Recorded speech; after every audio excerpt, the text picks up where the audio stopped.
चुनाव दोबारा हो सकता है? अगर बिल्कुल हो सकता है।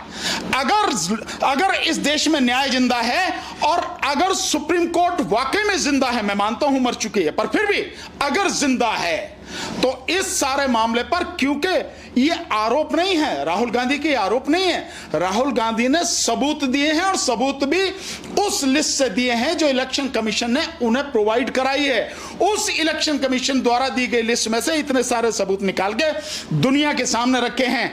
ये जो सुप्रीम कोर्ट है वो चाहे तो सुमोटो एक्शन लेके इन सब के खिलाफ FIR कराए, इनको अरेस्ट करे और 6 महीने में मुकदमा डिसाइड करवा के सारा इनका काम करे। आप पहले दोबारा चुनाव हो सकता है? बिल्कुल हो सकता है। इससे बड़ी बेईमानी क्या है? अस्सलाम वालेकुम वरहमतुल्लाहि वबरकातुहू। अज़ीज़ान मिल्लत इस्लामिया, आप तमाम उम्मती को मुफस्सल की तरफ से सलाम अर्ज़ है। घर में बड़ी पर्दानशीन इज़्ज़तदार माँ और बहन को मुफस्सल की तरफ से सलाम अर्ज़ है।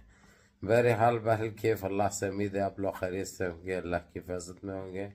इन मलूनों की मलामत से, इन फ़िरक़ा परस्तों की फ़िरक़ा परस्ती से, इन दरिंदों की दरिंदगी से, इन माबलिंचरों की माबलिंचिंग से, इन बलात्कारों की बलात्कारी से, इन दहशतगर्दों की दहशतगर्दी से महफूज होंगे। अल्लाह आप लोगों को अपनी हिफ्ज़ ईमान में रखे, अल्लाह अपनी हिफाजत में रखे, अल्लाह हर आबाद से हर शर से महफूज रखें। बहरहाल के मेरे अज़ीज़ दोस्तों, मेरे भाइयों, देश के हालात से भी आप लोग वाकिफ़ हैं और देश के बाहर के हालात से भी आप लोग बजा वाकिफ़ है। लेकिन ये आपका भाई आपको देश की ही खबर सुनाऊंगा, क्योंकि इस वक्त देश में बड़ा मातम मचे हुआ एक तरफ से, और एक तरफ से जो खुशियों की लहरें लहरें हैं, खुशियों की बौछार हैं।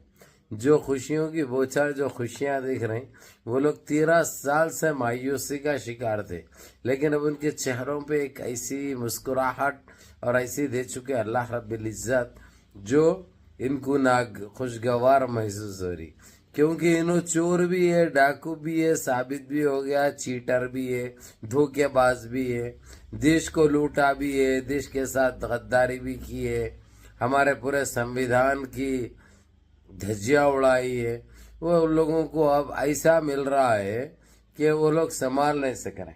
तो मेरे अजीज दोस्तों, मेरे भाइयों, देश के अंदर तो फिलौकत ये सरकार को ना कोई मानने के लिए तैयार है, ना राज्यसभा लोकसभा चलने के लिए तैयार है, यानी इसको ख़त्म कर देने की उसमें आ चुका है। ख़त्म नहीं हुआ, अभी ख़त्म होने के उसमें है। और दूसरे पार्टियां तैयारी इलेक्शन की कर रही है अभी।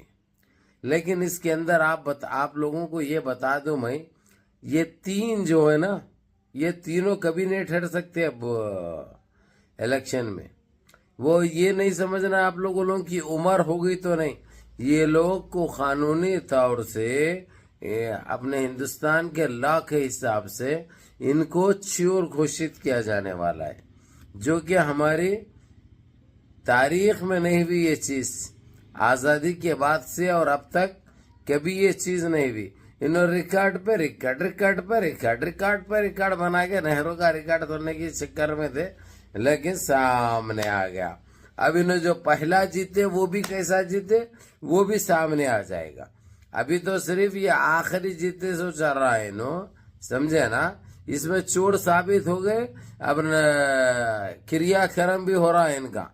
लेकिन वो 2 पिछले जो जीते उसका भी हिसाब किताब होना पड़ रहा है राहुल गांधी, क्योंकि इन्होंने एक ऐसा धब्बा, एक ऐसा कलंक बन चुके हैं जिससे हर एक को एक शर्म से महसूस हो रही, और सारी दुनिया में थू हो रही है। हमारी सारी दुनिया में थू हो रही है।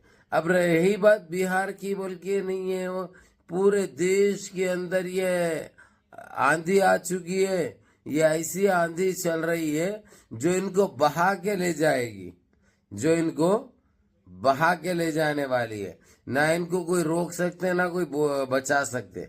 ये एक हकीकत है, एक सच्चाई है। और दूसरी चीज, इस वक्त सुप्रीम कोर्ट के हाथ में है सारी चीजें। इन्होंने अपनी चोर ताकत पर सुप्रीम कोर्ट को भी अपने फैसलों पे मजबूर कर दिया था। उन्हें भी दबे दबे फैसले करती थी, क्योंकि उनके हाथ में ताकत वैसी थी, छोटी ताकत भाई, सच्ची ताकत नहीं, छोटी ताकत।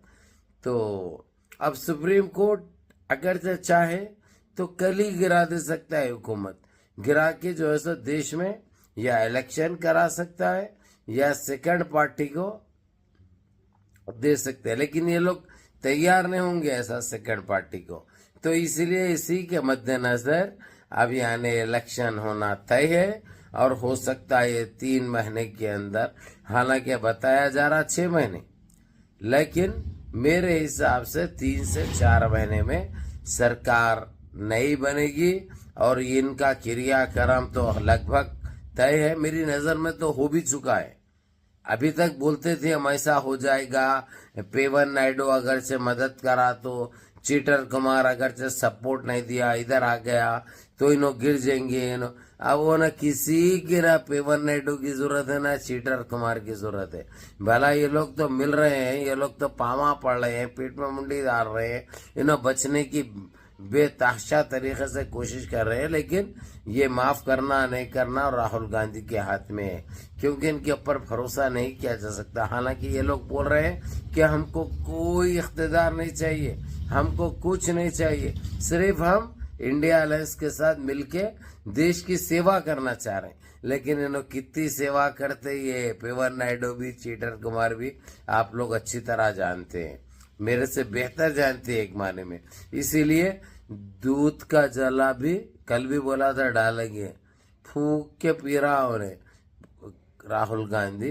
बहरहाल नज़म रहिए, मुत्तहिद रहिए, अपनी सफ़ों में इत्तेहाद बरकरार रखिए, नमाजों की पाबंदी करिए, माँ बाप की खिदमत करिए, बड़ों के अहकाम पे अमल करिए और अपने इस भाई को भी दुआ में याद रखिए। अस्सलामु अलैकुम व रहमतुल्लाहि व बरकातहू।